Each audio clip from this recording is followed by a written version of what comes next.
Hello, and welcome to this Silver Lining Convergence tutorial.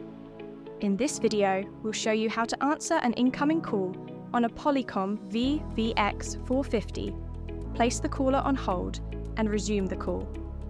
When your phone rings, you'll see the caller's details on the screen. Pick up the handset or press the speaker button to answer hands-free. During the call, locate and press the hold button on the Polycom handset.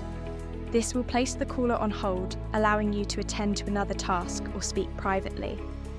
When you're ready to continue the conversation, press the resume button on the phone's display. You'll be reconnected with the caller immediately. If you have any further questions or need additional support, please don't hesitate to get in touch.